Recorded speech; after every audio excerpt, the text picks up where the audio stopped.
নমস্কার বন্ধুরা, আমি অনির্বাণ বিশ্বাস, assistant commissioner of revenue WBCS। আজকে আমরা আলোচনা করব WBCS বা অন্যান্য পরীক্ষার জন্য কিভাবে আমরা পলিটিকে স্মার্টলি প্রিপেয়ার করব। তো চলো বন্ধুরা, শুরু করা যাক।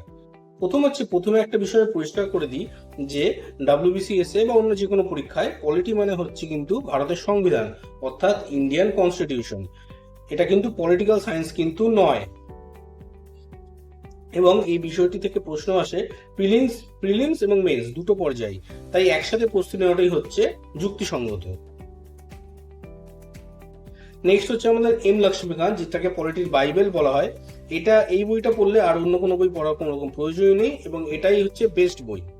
প্রতিটি অধ্যায় পড়ার সময় গুরুত্বপূর্ণ লাইনগুলোকে আপনারা মার্ক করে নিন, যাতে পরে রিভিশনের সময় সেগুলো দ্রুত আপনারা রিভাইজ করতে পারেন। বইয়ের প্রত্যেকটি অধ্যায়ের শেষে দেওয়া টেবিল, চার্ট এবং প্রশ্নোত্তর অংশ ভালো করে মনোযোগ দিয়ে পড়ুন। যেহেতু WBCS এর প্রিলিমস এবং মেন্স দুই পর্যায়ে পলিটি থেকে প্রশ্ন আসে, তাই আলাদা আলাদা করে নয়, স্মার্টলি একসাথে প্রস্তুতি নিন। যেমন প্রিলিম সাধারণত ফ্যাক্ট বেস MCQ ভিত্তিক থাকে, মেন্সে যে MCQ গুলো থাকে সেগুলো কিন্তু আরো ইন ডেপথে অ্যানালিটিক্যাল কোশ্চেন হয়। যেমন কিছু আর্টিকেল বা সংশোধনী নিয়ে যুক্তি নির্ভর প্রশ্ন আসতে পারে, তাই একসাথে প্রস্তুতি নেওয়াটাই কম সময় আমাদের বেটার প্রস্তুতি করে দিতে পারবে।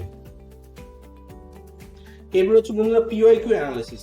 পলিটি পড়া শুরু করার আগে আপনি একবার দেখে নিন বিগত কয়েক বছরের প্রিভিয়াস ইয়ার্স কোশ্চেন্স, কোন অধ্যায় থেকে বেশি প্রশ্ন এসেছে, কোন ধরনের তথ্য WBCS বেশি যায়। যেমন ফান্ডামেন্টাল রাইটস, DPSP, আমাদের ইউনিয়ন গভর্নমেন্ট, এমার্জেন্সি প্রভিশনস, এই অধ্যায়গুলো থেকে নিয়মিত প্রশ্ন আসে। আপনি বুঝে নেবেন কোন অংশগুলো পরীক্ষার জন্য হাই রিটার্নিং জোন, সেগুলোকে বেশি করে মনোযোগ দিয়ে পড়তে হবে। এরপর হচ্ছে বন্ধুরা ইম্পর্টেন্ট কোর্ট কেসেস। রিসেন্টলি কিছু MCQ আসছে সুপ্রিম কোর্টের গুরুত্বপূর্ণ মামলার রায় থেকে, তাই আমাদের সিলেক্টিভ কিছু 8-10টা, যেমন আমি এখানে এক্সাম্পল দিয়ে দেখাচ্ছি, যেগুলো ল্যান্ডমার্ক জাজমেন্ট, যেমন Kesavananda Bharati case, Golaknath case, Minerva Mills case, Maneka Gandhi, SR Bommai case, এরকম কিছু আমাদের সিলেক্টিভলি পড়তে হবে, সব পড়লে কিন্তু হবে না।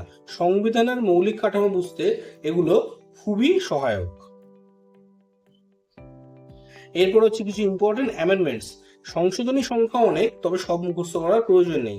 কিছু ইম্পর্টেন্ট অ্যামেন্ডমেন্টস, যেমন 42nd অ্যামেন্ডমেন্ট, যেটাকে মিনি কনস্টিটিউশন বলা হয়, 44th অ্যামেন্ডমেন্টের emergency roll back, 73rd এর পঞ্চায়েত, 74th এর মিউনিসিপ্যালিটি, 86 হচ্ছে রাইট টু এডুকেশন, 101 যেটা GST সংশোধনী একটা ছিল। এই সংশোধনীগুলোর উদ্দেশ্য হচ্ছে তারিখ এবং প্রভাব জানা অত্যন্ত গুরুত্বপূর্ণ। বন্ধুরা, পলিটি পড়ার সময় অনেকগুলো আর্টিকেলস আর শিডিউলস মুখস্থ করতে হয়, যেটা সত্যি খুব কঠিন কাজ। তাই আপনি একটা সহজ ট্রিক ব্যবহার করতে পারেন। আপনি একটা চার্ট বা পোস্টার বানিয়ে আপনার ঘরের দেওয়ালে ইম্পর্টেন্ট অ্যামেন্ডমেন্টস গুলো, আর্টিকেলস গুলো, এগুলোকে সাটিয়ে দিন। প্রত্যেকদিন ঘুম থেকে ওঠার পর ওদিকে একবার করে চোখ বোলালে আপনার অজান্তেই সেগুলো খুব ভালোভাবে মুখস্থ হয়ে যাবে। তাই বিভিন্ন রকম ইম্পর্টেন্ট আর্টিকেল, যেমন আর্টিকেল 32, আর্টিকেল 370, এই ধরনের ইম্পর্টেন্ট আর্টিকেল গুলো, সব 12খানা শিডিউল, এগুলো আপনি এভাবে দেয়ালে সাটিয়ে চোখে দেখে মুখস্থ করতে পারেন। বন্ধুরা, আপনারা এক একটা চ্যাপ্টার পড়ে নেওয়ার পর সেগুলো যদি একটা ভালো করে নোট বানাতে পারেন, তাহলে পরীক্ষার আগে সেটা রিভিশন করে আপনার পুরো জিনিসটাকে খুব ভালোভাবে মেমোরাইজ করতে খুব সাহায্য হবে। আমি এই প্রসঙ্গে আমার পলিটির একটা চ্যাপ্টারের notes, historical background of Indian constitution, এটাকে আমি শেয়ার করছি বন্ধুরা। এইভাবে নোট বানিয়ে যদি আপনারা পড়তে পারেন, তাহলে আপনাদের সাকসেস পাওয়া অনেক সহজ হয়ে যাবে। এটা আমার নিজের তৈরি করা নোট। এটাই আমার WBCS এবং CGL এর সাফল্যের রহস্য।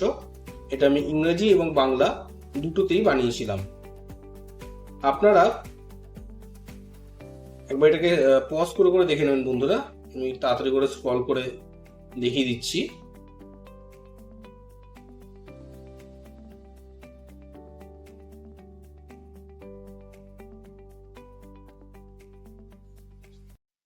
এই নোটটার PDF যদি আপনারা চান, তাহলে ডেসক্রিপশনে দেওয়া লিঙ্কের মাধ্যমে আমার হোয়াটসঅ্যাপ গ্রুপে জয়েন করে যান।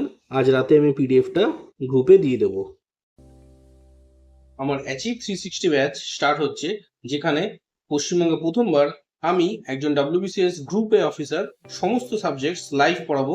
তার সাথে থাকবে রেকর্ডেড ক্লাস, যেখানে আমি একটা কমন প্রিপারেশনের মাধ্যমে WBCS ছাড়া অন্যান্য স্টেটের সমস্ত এক্সাম এবং সেন্ট্রাল এক্সাম যেমন সিজিএল বা রেলের সমস্ত এক্সাম, ডিফেন্সের এক্সাম, পুলিশের এক্সাম, সমস্ত কিছু একটা কমন প্রিপারেশন করাবো। যদি ইন্টারেস্টেড থাকো তাহলে স্ক্রিনে দেওয়া নম্বরে যোগাযোগ করতে পারো। বন্ধুরা, কিছু এক্সট্রা টিপস শেয়ার করব, সেটা হচ্ছে প্রতি সপ্তাহে একবার করে রিভিশন দিন, তার সাথে মক টেস্ট দিন, আর প্রত্যেকটা প্রশ্নের ব্যাখ্যা ভালো করে বুঝে নিন। গুরুত্বপূর্ণ টপিকগুলোর জন্য একটা ফ্ল্যাশ কার্ড তৈরি করতে পারেন, যেমন কোর্ট কেসেস, অ্যামেন্ডমেন্টস, আর্টিকেলস, আর সংবিধান সংক্রান্ত সাম্প্রতিক ঘটনাবলীগুলি মাঝে মাঝে দেখে নিন, যেমন আপনার সংবিধানের সংশোধনী, আদালতে গুরুত্বপূর্ণ রায়, আর 1 পৃষ্ঠা করে রিভিশন চার্ট তৈরি করুন। কনক্লুশনে আমি বলবো, পলিটি এমন একটা বিষয় যা আপনি যতটা বুদ্ধিমত্তা দিয়ে পড়বেন তত কম সময় বেশি কিছু আপনি শিখতে পারবেন। তাই এই ভিডিওতে বলা প্রতিটি কৌশল যদি আপনি সঠিকভাবে অনুসরণ করেন তাহলে পলিটি আপনার জন্য একটা স্কোরিং সাবজেক্ট হয়ে উঠবে। আপনি এটাকে রুটিনে রাখুন, স্মার্ট স্টাডি করুন আর আত্মবিশ্বাস তৈরি করুন।